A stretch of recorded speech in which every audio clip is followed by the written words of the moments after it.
You want to read it with the pimple on your face? Okay.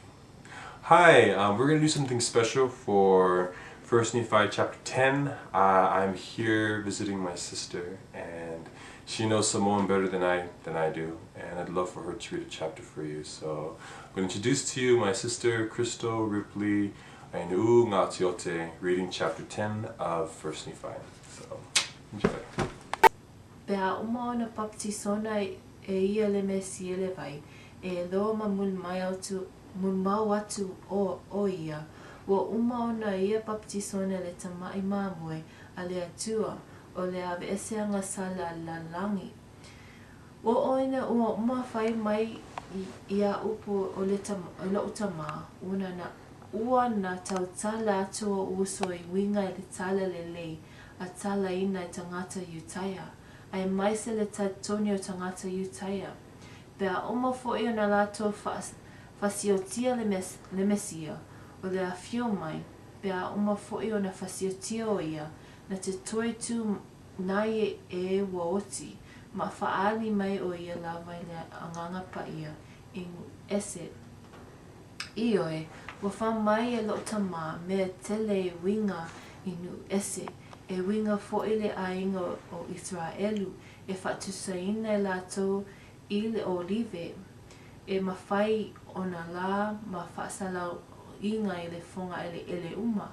O lene na ia whai mai, a au ina taitaina mātou ma loto ngatasi I nuu ua wholofola inga, I le whaatau nuu inga o le awhionga o le atua, e whasalalau inga ai I mātou I fonga ele uma.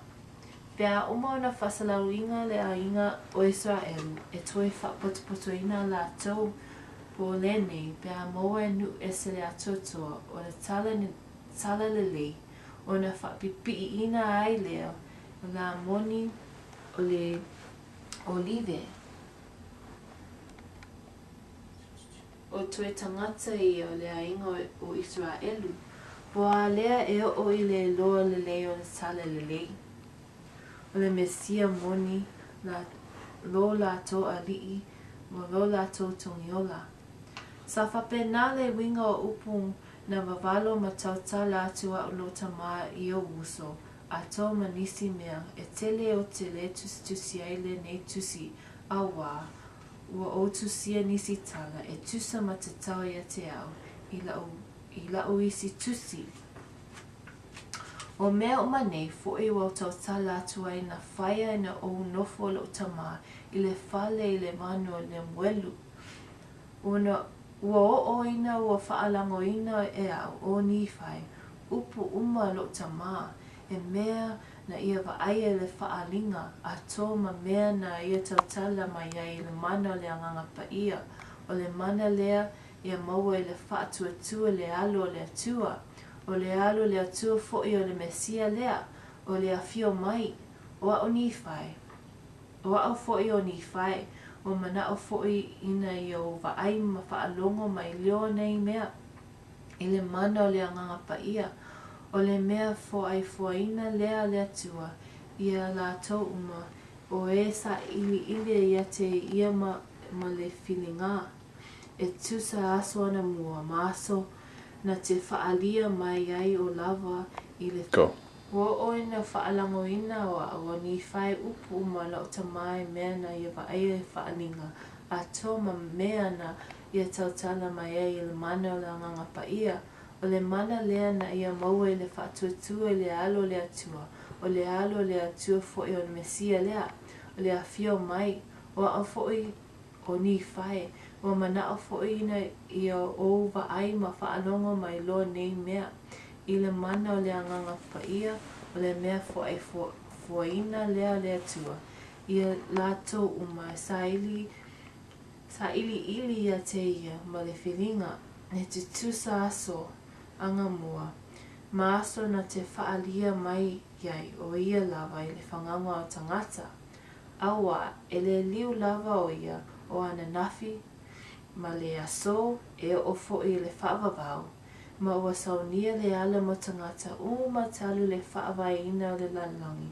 Pea whaapea e sala mō lātou ma o mai a te ia.